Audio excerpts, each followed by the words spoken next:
السلام عليكم ورحمة الله وبركاته. ازيكم حبايبي، عاملين ايه؟ يا رب يكونوا بخير. النهارده معانا في السيشن ده ان شاء الله هنتعلم نعمل جدارية. جدارية سهلة وبسيطة ان شاء الله للمبتدئين. اي مبتدئة ان شاء الله تقدر تعملها وتنفذها لبيتها.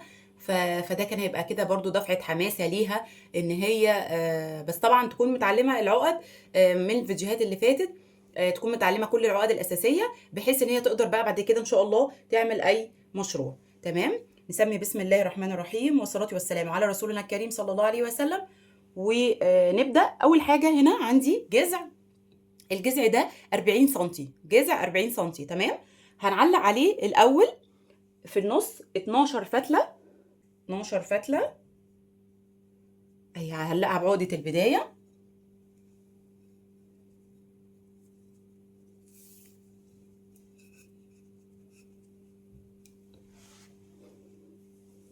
إن شاء الله هعمل لكم الفيديو ده بالتفصيل قوي عشان يبقى سهل عليكم بإذن الله. كل فتلتين كده هعلقهم يبقوا قريبين لبعض شوية بعقدة البداية اهو.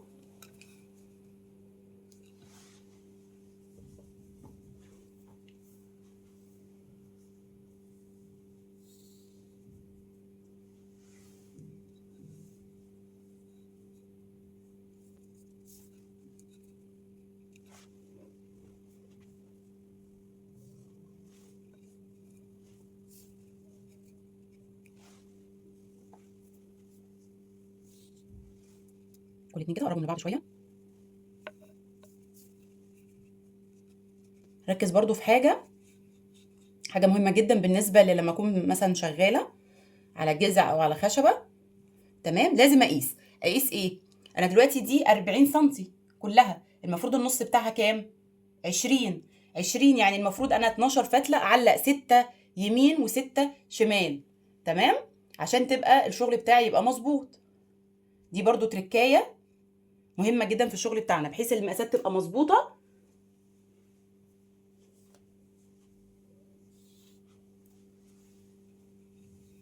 يعني أنا هخلص وهقيس. يعني المفروض قبل ما بنشتغل لازم نقيس.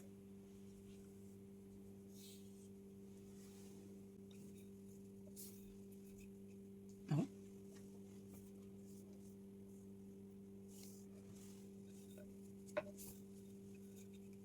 لو عجبكم طبعا الفيديو ما تنسوش اللايك والاشتراك في القناة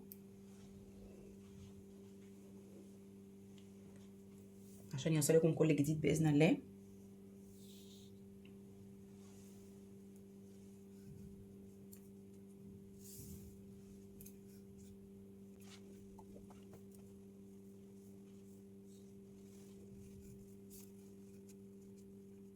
تمام.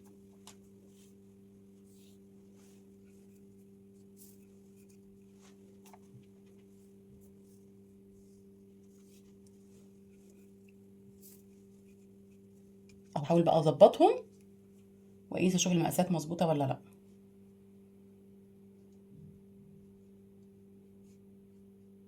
تمام كده. هقيس بقى. دي حاجه مهمه لازم تتعمل. يعني انا اهو الجذع كله 40 سنتي. تمام. فالمنتصف ايه؟ ال20 اهو. 6 فتلات يمين و6 شمال. تمام. يبقى انا كده ايه مظبوط. طيب الجزء ده اللي باقي 10 سنتي وده زيه تقريبا اهو 10 سنتي. فيبقى انا كده تمام. يبقى لازم نقيس عشان شغلنا يبقى متقن ومظبوط. تمام. هنعمل بقى ايه؟ هنعمل عقد مربعه بالتبادل. كل فتلتين اهو هعملهم عقده مربعه. شد.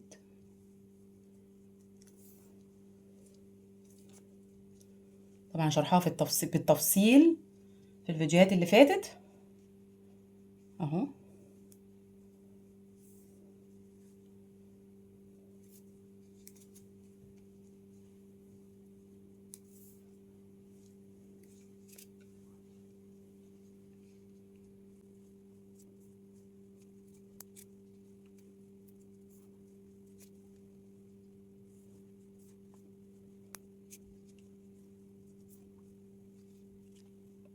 الخيط ده خيط مجدول 3 مللي. الخيط اللي انا مستخدماه في الجدارية دي خيط مجدول 3 مللي.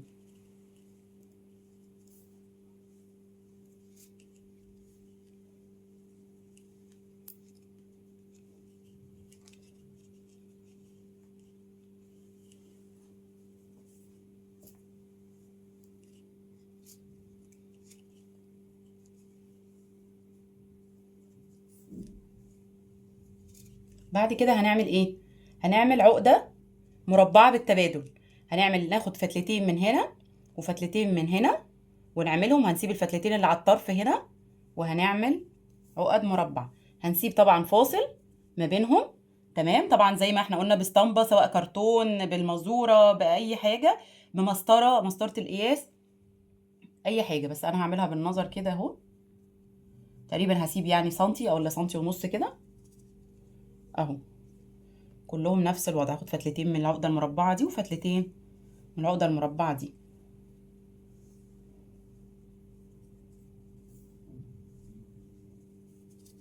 اهي.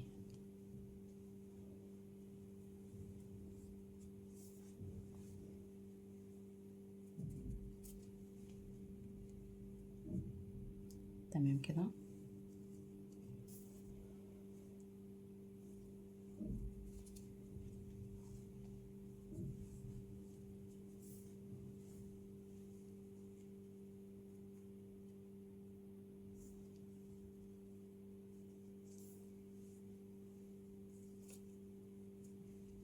طبعا لما نخلص الجدارية بإذن الله كلها هعلمكم برضو عليها انا حسبت الخيط ازاي، بس عليها ان شاء الله بعد ما نخلصها عشان نتعلم بإذن الله برضو نقيس الخيط ازاي. تمام كده. طيب انا كده سبت فتلتين وسبت فتلتين. هسيب تاني في الدور التاني. انا هعملها زي مثلث كده. فانا هسيبت فتلتين، هسيب كمان فتلتين من الطرف اليمين وفتلتين من الطرف الشمال، وهعمل الاتنين دول.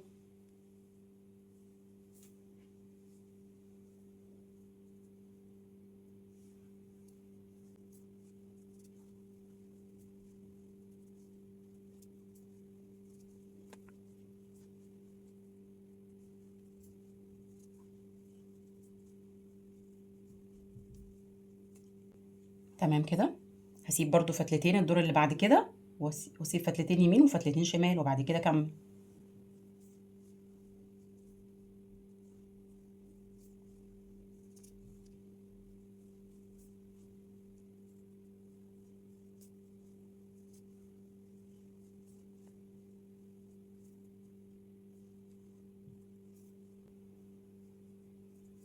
تمام. برضو الدور اللي بعد كده هنسيب برضو فتلتين يمين وفتلتين شمال ونكمل.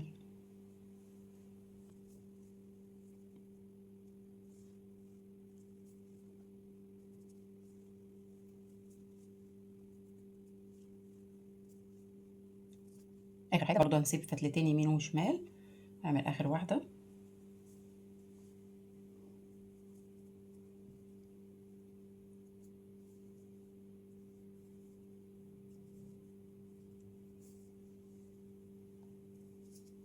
تمام كده اهو. كده عملنا عقد مربعه بالتبادل. تمام. فانا كده خلصت اول جزء من الجداريه دي. بسيط وسهل جدا طبعا. طبعا لو احنا يعني حابين نسيبها اصلا كده هيبقى شكلها ظريف وجميل جدا. حابين طبعا نكملها، هنكملها بقى مع بعض برضو دلوقتي. بعد كده هنعمل ايه؟ هنجيب فتلات، هنجيب خيوط قصيناها، هنعلقها هنا في كل جانب اهي. نفس الكلام بعقدة البداية اهو. عايزة دي مظبوطة عشان دي اهو.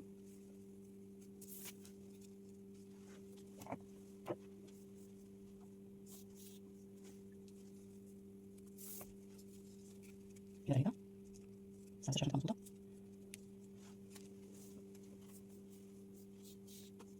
أربعة.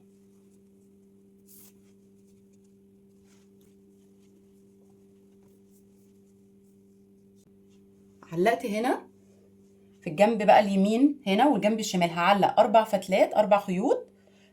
تمام، 4 خيوط هعلقها يمين وشمال. علقت لناحيه اليمين هعلق لناحيه الشمال اهو.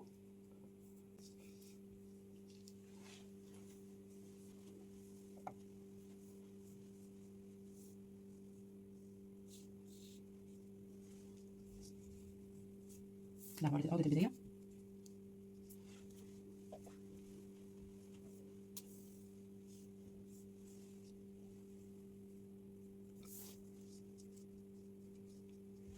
اخر واحدة.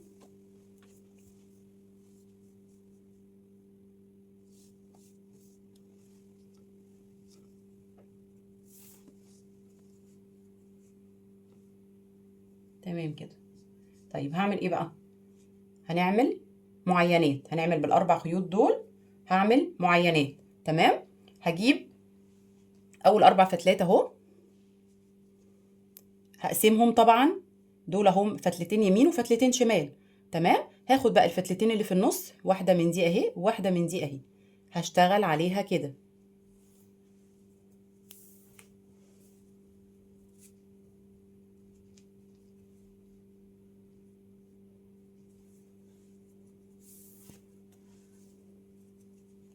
اهو. الخيوط بقى اللي ناحيه الشمال هاخدها واللي ناحيه اليمين هاخدها، 3 يمين و3 شمال.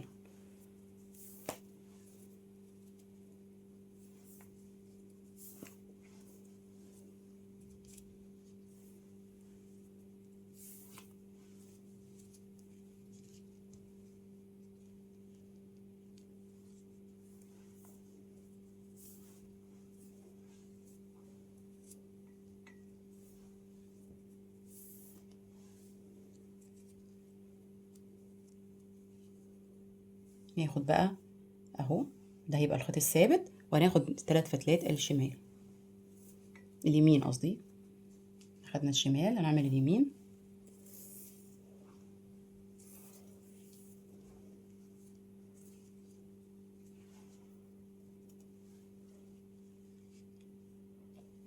بعدهم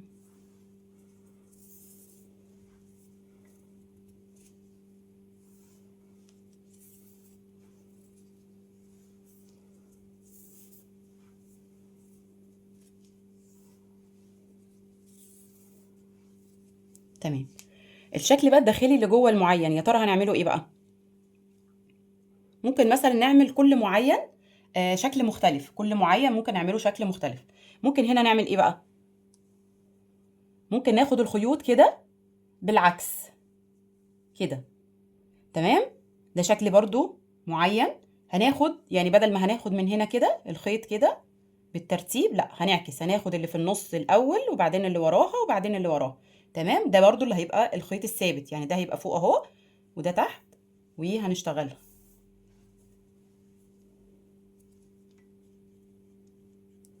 اهو.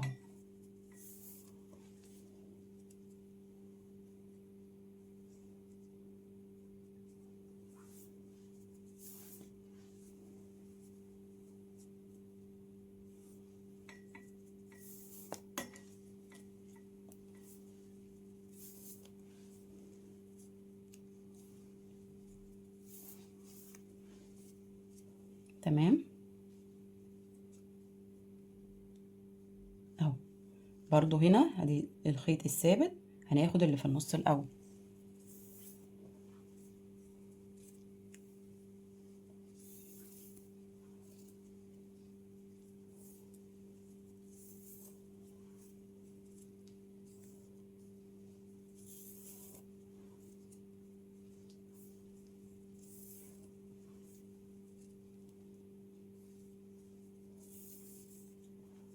بعد كده هقفلهم مع بعض. انا طبعا ماشيه اهو، الخيط جاي من فوق كده، فانا هخلي برضو ده اللي هو الثابت وده اللي هو متحرك وهقفله.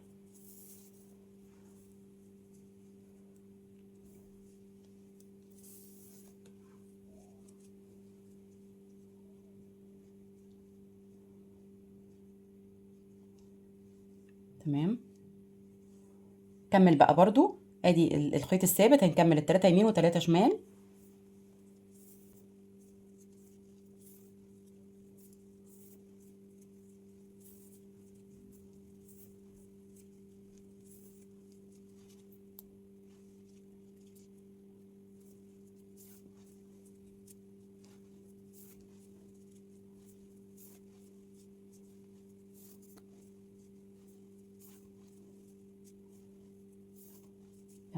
طبعا في ده بقى هنعمل عقده مربعه، ناخد الاربع فتلات اللي في النص نعملهم عقده مربعه.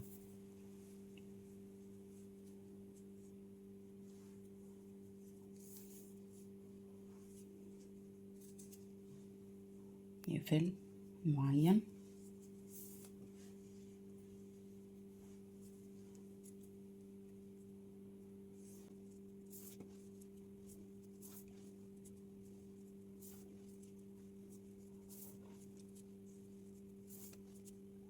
صح، ناحية الشمال.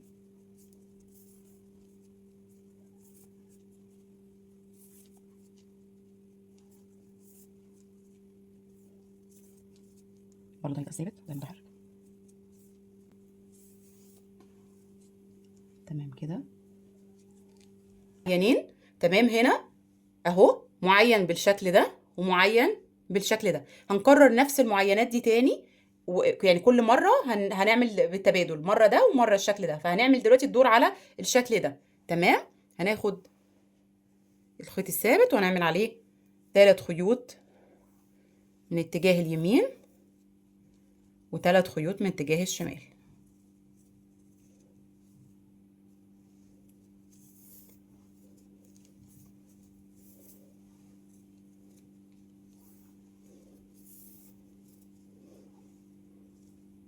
ناخد بقى ناحية الشمال.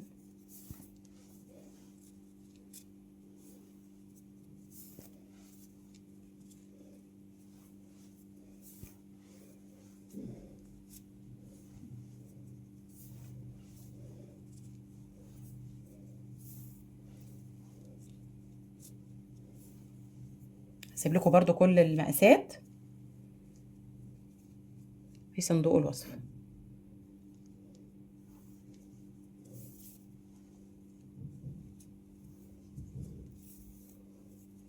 حقيقي يعني تقريبا مش هتكملي نص كيلو خيط، تقريبا نص كيلو خيط مجدول، وهتعملي الجدارية المميزة دي. يعني ممكن تكلفة الجدارية دي مثلا تبقى 100 جنيه، 100 جنيه، 120 جنيه بالكتير قوي، وتعملي بيهم أحلى جدارية وأسهل جدارية تبدأي بيها.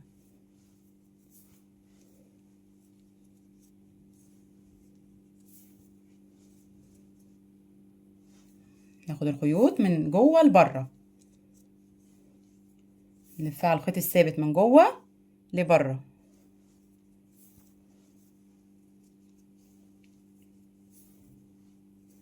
تمام كده. نقفل معين، نعمل تاني المعين ده.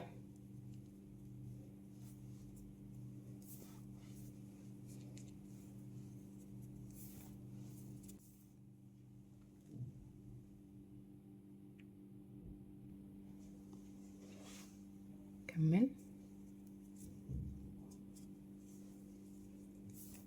2 3.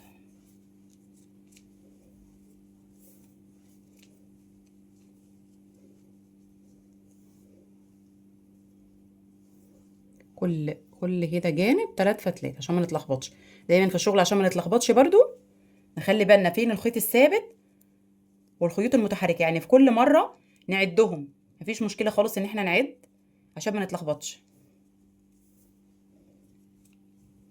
تمام كده.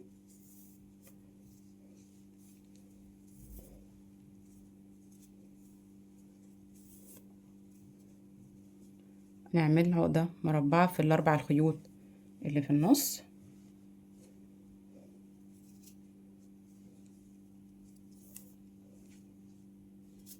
ونقفل المعينات.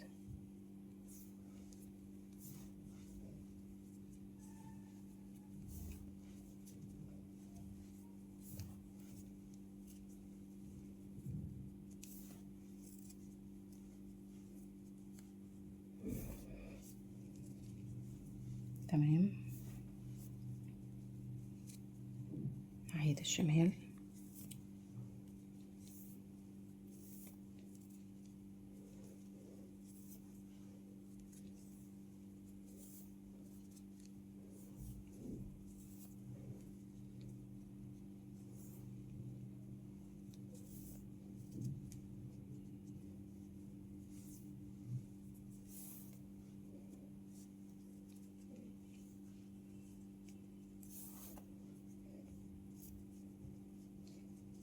خلي بالنا برضو من نقطة من هنا، اني انا دلوقتي شغل المعاينات ده المفروض النهاية تبقى باصة كده، واللي في ناحية الشمال باصة ناحية اليمين، يعني ناحية الشمال باصة ناحية اليمين، ناحية سوري ناحية اليمين باصة ناحية الشمال، وناحية الشمال باصة ناحية اليمين في النهاية، عشان لما اجي اقفل الشغل على بعضه يبقى مظبوط.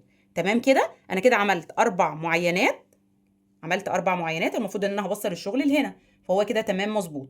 4 معاينات زي ما عملت 4 معاينات ناحية اليمين، هكمل ال4 معاينات ناحية الشمال زيهم بالظبط.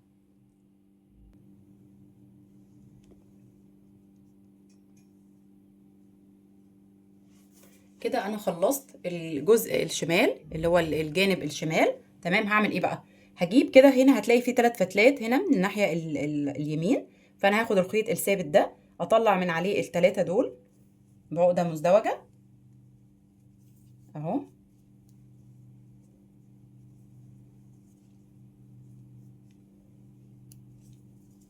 تمام،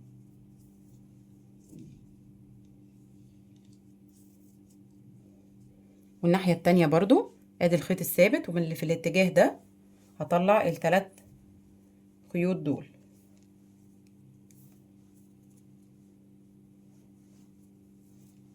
تمام،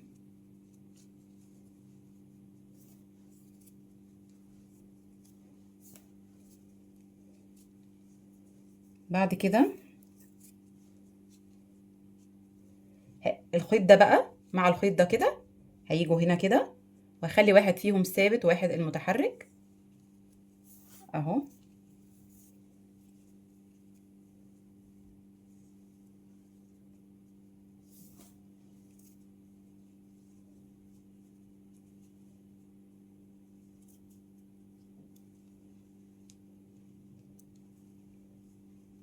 اهو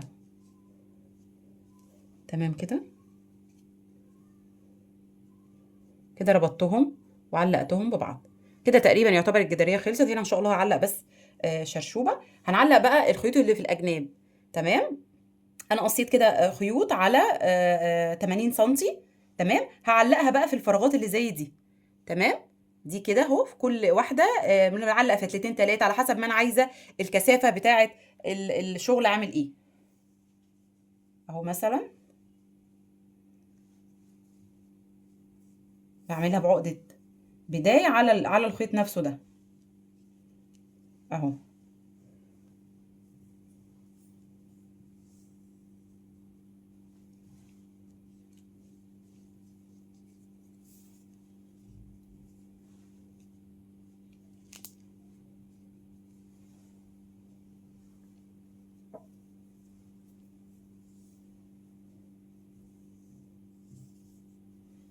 اهو وكل واحده هعلق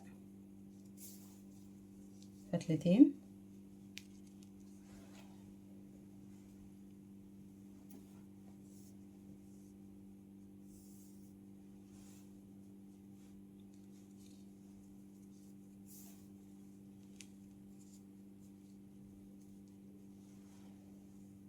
اهي هكملها كلها بنفس الطريقه.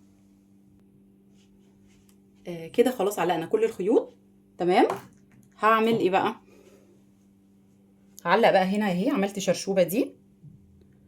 تمام، هعمل لكم يعني ان شاء الله هعلمكم في فيديو لوحدها ان شاء الله نعملها ازاي. هعلقها بقى هنا كده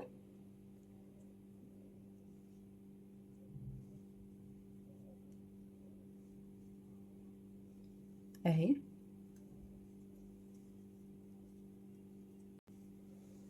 علق بقى نص الزياده.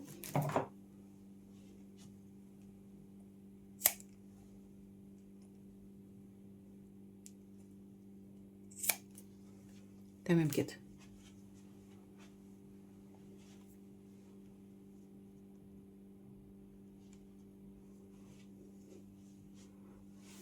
كده علقنا الشرشوبه بتاعتنا.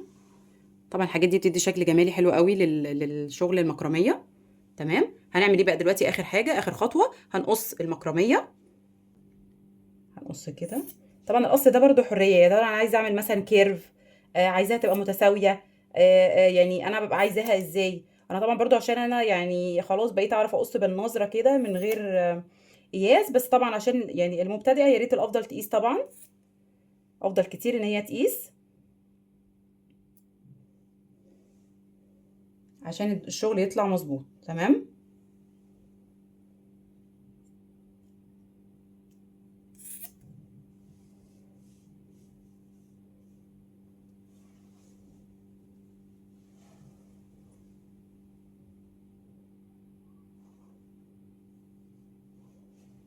كده خلصنا الجدارية بتاعتنا المميزة، سهلة وبسيطة وشيك في نفس الوقت. أتمنى الشرح يكون عجبكم، ولو عجبكم الفيديو وعجبكم الشرح ما تنسوش لايك وشير للفيديو واشتراك في القناة، وهستنى طبعا تطبيقاتكم. أي محتاجين أي أسئلة أي مساعدة ما تترددوش أبدا إن انتوا تبعتوا، وهرد عليكم على طول بإذن الله. وأتمنى بإذن الله إني كلكم تنفذوها وتبقى سهلة بالنسبة لكم جدا إن شاء الله. وأشوفكم في فيديوهات تانية كتير بإذن الله، والسلام عليكم ورحمة الله وبركاته.